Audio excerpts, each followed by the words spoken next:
Welcome. Season 6 finale. Yes.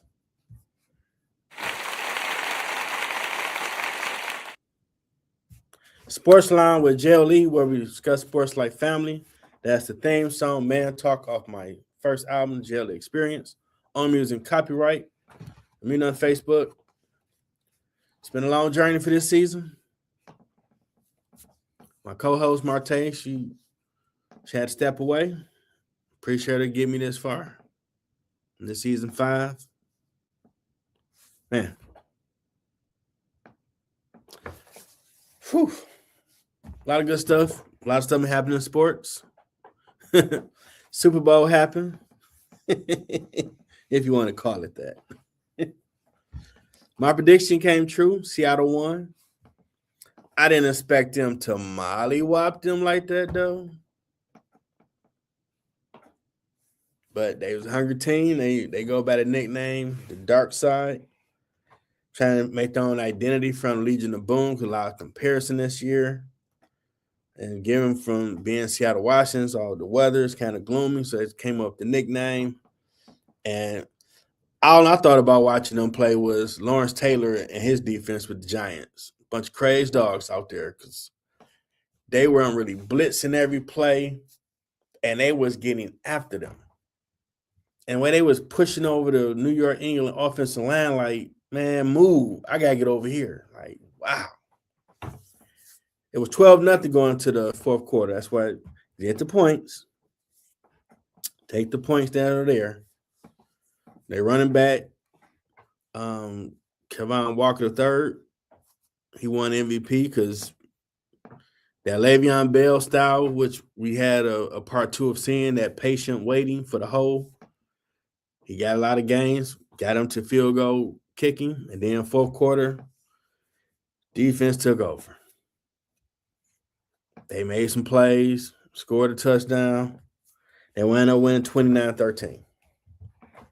Now, I found it funny that my bad. I need to fix this while I'm talking because it's not season 6, it's season 5. But I'll fix it. And the media was saying that, which is crazy to hear, I never heard before, that Mike Vrabel, who won Super Bowls with the Patriots early 2000, was telling his team, it's the Super Bowl. It's not going to be easy. So that tells me they in the locker room throwing tantrums that they were losing. Now, granted, and some people say, well, Jeff, they won 14 games. Yes, but they had a toilet paper soft schedule. Shout out to their coach, got them to lock in, and they won all the games they should win. And other than playing Josh Allen and Buffalo, everybody they played had an injury, so they didn't really play nobody truly at full strength. Whereas Josh Allen ain't got no excuse losing to that team. You just won MVP. They call you Superman. I should have saw something more. So here it is. They get there, and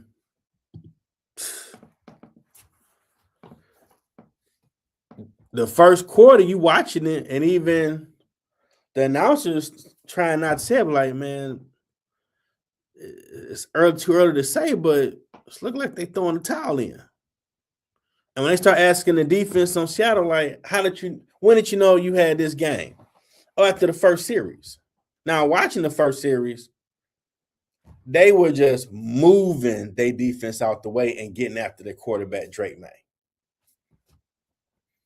And looking back on that game in the first quarter, yeah, I think they quit at some point. Like, oh, man, we ain't expected to be all this. And this Mike Vrabel first time being in the Super Bowl as a coach, it didn't seem like he had too many answers on how to counter it, but you can't play for him. Tom Brady ain't walking through that door. All this, well, Drake May is this and that I was hearing. And after that Super Bowl, I find it disrespectful and disgusting that 20-something people voted for him for the MVP of the season. Well, they like, it was close between him and Matt Stafford. There's no way in hell it should have been close. Y'all know the schedule they had. So all they told me when they played Seattle, you played a real team. Everybody's healthy. And like Mike Tyson would say, everybody got to play until you get punched in the mouth. And first quarter, they kept punching him in the mouth. And they didn't respond. The defense did their job. They kept it 12-0 for 3 quarters. Offense couldn't do nothing. I mean, one play, I forgot what defender it was. He pushed the offensive lineman into Drake May and knocked them both down. I'm like, oh my God, that's unfair. How you get a sack by using your offensive lineman to sack you? That I ain't never seen that before. It was bad. I'm like, oof. Then, Sam Darnold was able to get respect on his name. Now, people may have forgot, but when he was playing with Minnesota, and them and the Lions last season were fighting for the number 1 seed, the Vikings defense was playing something like Seattle, a Super Bowl caliber defense. I don't know why the management decided to get the Wolverines quarterback after they won the national title and not pay him, because they wound up firing the GM and all them because they looking like, well, we just had this dude and the defense was playing like Seattle, and we got this young guy who can't stay healthy right now. He got to figure out the league. When we was right there, I'm like, yeah, that's a dumb decision too. Should have ran it back. Now, I was impressed that the coach, McDonald for Seattle, was calling defensive plays. I'm like, a bunch of crazy dogs out there, the way they was getting after it. I'm like, okay, you got something in you, man, they defense reminded me of old school defenses. Like, yeah, we're coming after you. We ain't playing. I mean, now when you look at first thing on our like, well, who had the better defense, Legion of Boom or the Dark Side? People will argue, well, they played Tom Brady. Yeah, but y'all had a chance to win, but y'all wouldn't get the ball to beast mode. These dudes came in there with a purpose. We ain't come here to play around. I would have to say they're a little better than Legion of Boom because they were more dominant than what they did to Tom Brady. It ain't like what the Giants twice did to Tom Brady. They shut him down, and they ain't blitz at all. 4-man rush was getting to him, most of them in the Hall of Fame. They did a few packages with the secondary, but mostly they front four were just teeing off on Drake May. Now, I figured next year they would have made it, so they was a year early. But they're going to have to do some more retooling because one thing about a Super Bowl, everybody get to watch that game like, so that's how you really come after this team. But do you got the players to do it? I mean, you want to have a Super Bowl caliber defense, your front four need to be able to blitz the quarterback themselves. Then that shuts down the passing game because your secondary can cover everything and you just get after it. And that's why I kept saying all season, my Lions weren't going nowhere because they giving up 20-some points a game. Champion teams that make it to the Super Bowl don't give up points like that. Their defense is keeping you under 20 points a game. They ain't gonna let you get 20 to 28 points a game and they dominant. No, that's not a dominant defense. Dominant defense is shutting you down. So I hope we took notice. It's talk that Myles Garrett want to leave Cleveland. I hope we figure that out and make it happen because maybe that would be the catalyst to put that dog in that defense that we ain't playing because what we got right now, I say Lion Detroit Pussycats, y'all ain't tough enough. And sadly, y'all rep Detroit.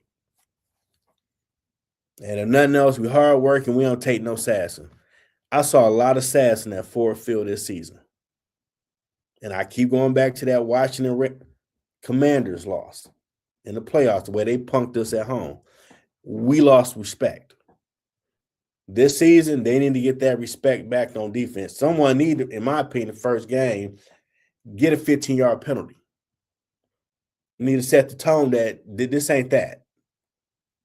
Don't come to Ford Field thinking you're going to walk all over us and we're going to punch you in the face. That defense started doing that, or half of what I saw with Seattle. Now maybe y'all might have a shot to do something because your offense good. But defense and running still wins championships. Always has, always will. I know for a while they wanted to be all about the offense. Handcuffed the defensive backs and everybody, they couldn't do nothing. But it became too pass happy. And people started losing interest. Now they went back, stopped calling on pass interference unless it's blatant. Now we back to defense. Go get him. We ain't doing all that. You got to rock the quarterback down like a baby. Tee off on him. Above the lower area, all up in here, from the neck to the stomach, tear his ass up. And they were hitting him like that. Like, ooh, okay. So we're going to see. Do they got a chance to repeat? Yeah, can't rule it out. You got to give them that respect. I stopped saying it about Philly once I started watching. They winning games, but they're not winning dominant. And from watching great players in the 90s and early 2000s, when they would talk after they stopped playing, you set the tone. And if you want to, well, what's a good example, Jeff? Jimmy Johnson, Dallas Cowboys of the 90s. They told you, we're going to kick your ass. We're going to get a ball to Emmett. We're going to throw the ball to Michael Irvin, and you ain't stopping nothing. And that's what they would do. That's that dominant top tier who playing for Super Bowls mindset from what these players themselves said out their own mouth. You know what we're going to do, but you can't stop it. That's what you're supposed to do. It ain't going to be, well, we playing them. No, we're going to run what we run. You ain't nobody to stop it. We run it up the middle. Stop it. And you see, he got 15 yards. First down. Because that demoralizes teams too. When you tell them, like, look, we're going to run the ball. We're going to do this. We're going to stop. You can't stop it. What up, cuz? So when my Lions get on that mindset, because I was told all season, championship or bust, y'all play like pussycats. That wasn't, that coach wasn't nobody asked about not playing hard. We ain't in the playoffs for the last 2 months. We need to tighten up. You ain't hear none of that. No sense of urgency. So here is it. No one even, they were 60-1 odds to win. No one picked them. Now they can have a lot of teams like, man, hold on. And Sam Darnold was a laughing stock, but, well, he just won a Super Bowl. He did his job. He didn't lose the game. Why we couldn't go? Because someone got to be in that office saying we were the number 1 seed and we didn't make the playoffs. That shouldn't happen. Nope, should not. Y'all not locked in to be a champion. And no one gave Seattle credit. I all see them watching all the sports stuff, everything.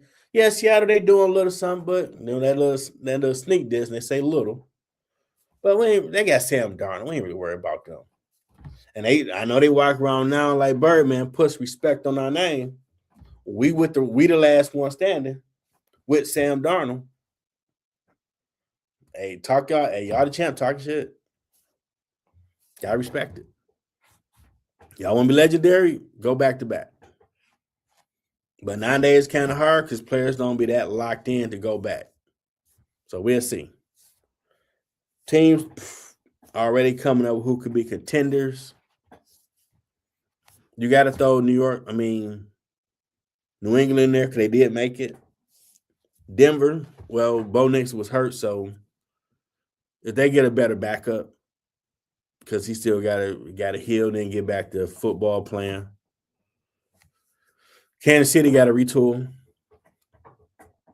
They get looking for a new coach for Buffalo, so to me, they're done. They got to make a Hail Mary acquisition for them to be right in the mix.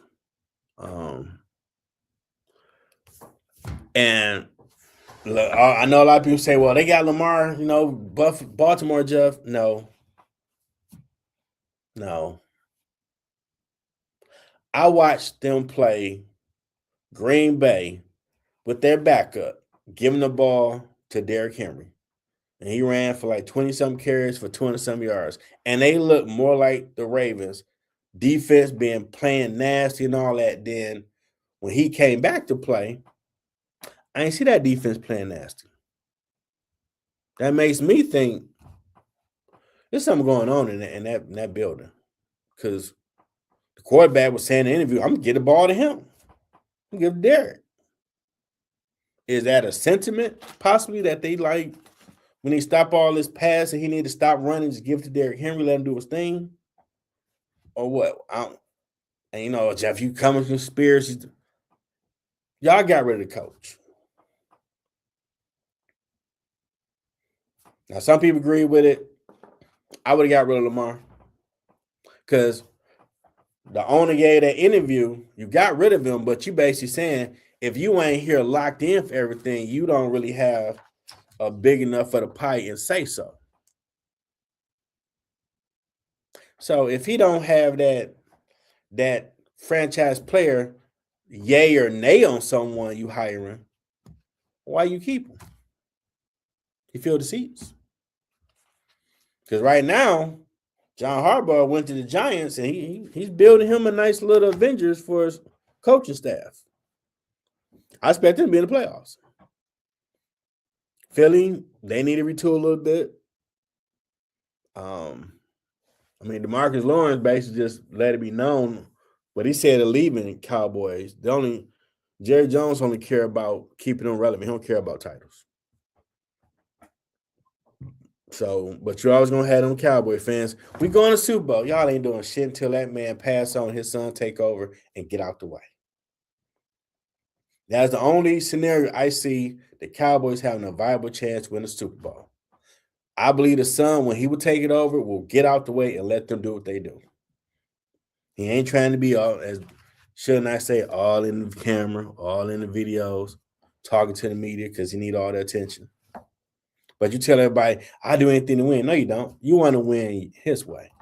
Remember, he's the same foolish man that fired Jimmy Johnson after he built a team that should have won 4 Super Bowls straight because he wasn't getting enough credit. That's all I need to know about Jerry Jones as an owner. You had Jimmy Johnson, and that was a dog-ass team he built from the ground up. And you fired him because you weren't getting enough credit.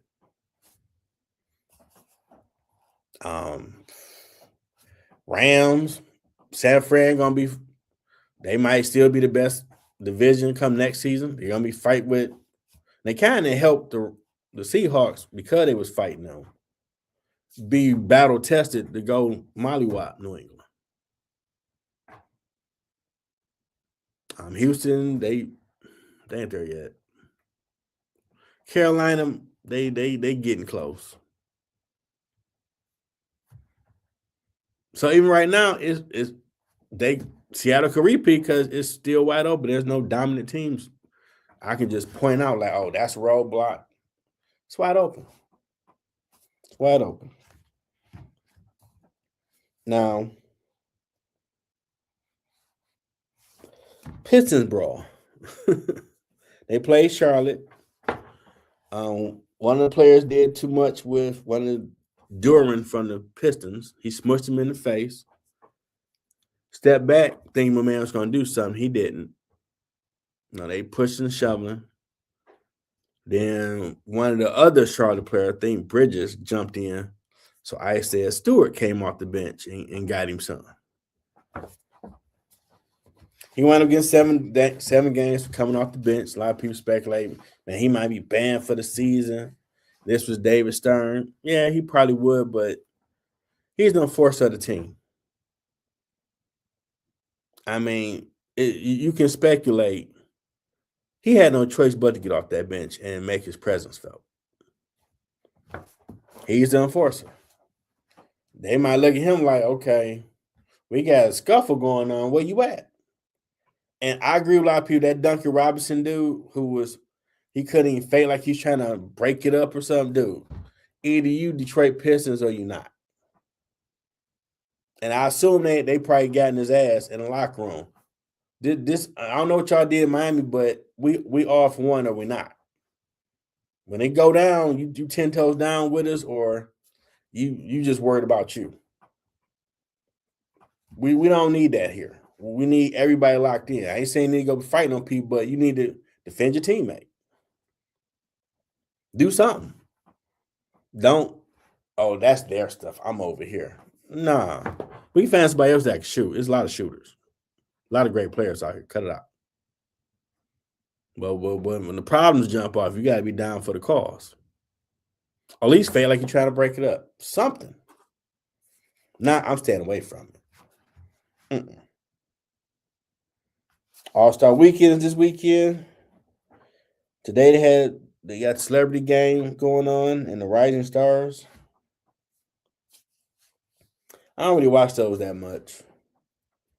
Saturday is the main day everybody really watch. 3-point contests, shooting stars, skills, slam dunk. That might be worth watching. Sunday, we got the new format, USA versus the world. 2 USA teams, 1 world team in a round robin tournament style where they play 4 12-minute games. As great Cecil Turtle used to say in the Buzzman cartoon, you don't need to change the format to make these people play. They should have did what NFL started doing once they had that same problem. Y'all don't want to play? Cool. They cut the game. They do that flag football now, thinking Orlando somewhere. Like, we ain't letting y'all go to while I dime. And y'all ain't going to do something out there competitive. Now, they got a better argument because football, you can get paralyzed on any play. This basketball. And because LeBron James, this player entitlement crap. And I say that because I believe it was last year's game or the year prior. Larry Bird went to the locker room. They reported this. Hey, fellas, we need y'all to put some more effort into this thing. Get all these fans here, check it out. We need more effort. And because most of these players are followers and ain't got no leadership within themselves, they all look to LeBron. And he in the locker room rolling his eyes like, who he talking to? He wasn't even playing. He gave them last minute, oh, I ain't gonna be able to make it, where someone else could have got a spot. And that was the most scored points ever. The last time they really played hard when Kobe was still playing. Because he getting everybody ass like, fans pay too much money for us not second half go hard. But because everybody followed LeBron. And it's documented that he basically looked at Larry Legend like, who he talking to? And like little followers that they are, they all follow suit. And it was like 200 to 200 something. Like, so y'all can't think for yourselves, huh?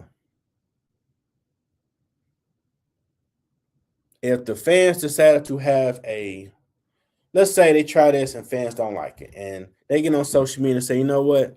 We sick of these entitled basketball players think they don't owe us nothing.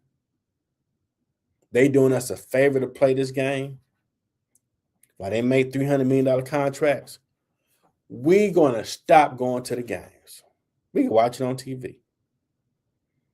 Playing the empty arena. Y'all did it during COVID. Go ahead. I guarantee you the softest commissioner they got in Adam Silver will finally find himself, because he was under David Stern, and getting everybody ass on, y'all going to play hard. So the fans get sick of this stuff they looking at, stop going to the games. I guarantee you that would change their attitude. but they kind of looking down like, you lucky I'm letting you.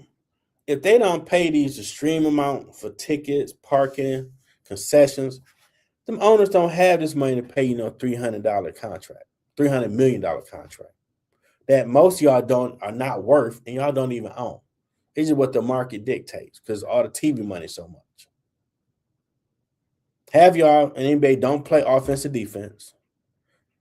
Half of them, no, 75% in my opinion, don't go all out for 82 games, 4 quarters. No. I would like some of them was shaving points and gambling stuff. Like, so y'all doing everything but locked in to get a fan something to look for. And that's something Kobe understood when he came from the last era of real men playing and leadership. These people pay their hard-earned money to bring their kids to watch you. If you ain't in a hospital bed, get your ass out there and give it your best effort. They too entitled now. Man, bump you. I ain't got to do all that. So this new thing they trying, US versus world, it might work, but the fact you even got to do it within itself is a slap to the face of what the people before have done for the NBA. Y'all bet I was saying, damn, that ain't no game. Y'all just had that weekend off. We ain't doing nothing. Y'all don't want to play, fine, no problem. But if fans stop going, they get their mind right. Now I'm assuming once LeBron leave, you might see them want to be leaders now and go play ball like you've been doing all your life. Well, LeBron worth $1 billion, so he truly don't give a damn. No matter what happens with him, he good. His family good. As y'all get business deals like that off the court already, because a lot of these athletes go broke not too long after they retire. So have y'all set yourselves up to be good? Because people be watching what you doing, and I don't rock with you. I took my kid to the game, and you didn't even want to play him. I saw you on the sideline laughing and joking, throwing water bottles. Well, nothing wrong with you. I ain't forgot that. Because you never know who's watching. You are a brand. Always protect your brand. So we don't see. I ain't care to watch it. Like the Super Bowl, I ain't watched that halftime. I find it offensive. You can't learn English? Do your performance? I mean, I know who you are. You worldwide artist. Was on WWE for a hot minute, but why you need to put the words on the screen and you at a Super Bowl? That's the biggest stage there is in this country. You can learn a little bit of English to sing your songs. Just saying. I'm pretty sure if I go to your country, I'm gonna have to learn what y'all native tongue is, because that could be the law of the land. Get my translator and get to it. You've been here for a while. You already knew. You've been announced last year you was going to be the halftime performer. You could have learned. But, this is my opinion. Valentine's weekend. Hope you do something with your boo-boo. You hydrate. You stay safe. Black History Month. A lot of great people done stuff. And more people are making history now. So I'll start warm up here. Definitely enjoy yourself. New episode of JLE Lounge radio show tomorrow.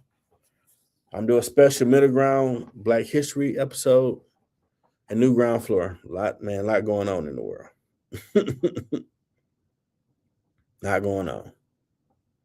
But I'm definitely curious to see. I think our Pistons can make the finals. I wouldn't mind seeing OKC Detroit in the finals. I think that'd be a good series. But we'll see what happens. I'm gonna take 2-week break. It's me time. Come back for season 6 premiere. So it'll be reruns next week. You know, you matter. Got to make time for yourself. So definitely appreciate everybody been rocking with the show. There's more to come. More I'm going to do with it. Going to keep growing it. Like, subscribe to my YouTube channel, Middle Ground with JLE Network. And y'all have a great one. Till next time, everybody. Thanks for tuning in to the latest episode. Hope you enjoyed the show. If you want to purchase my latest products, my books and music, go to Amazon.com. I have new merchandise on the way. Like, subscribe to my YouTube channel, Middle Ground with JLE Network. Thanks for coming.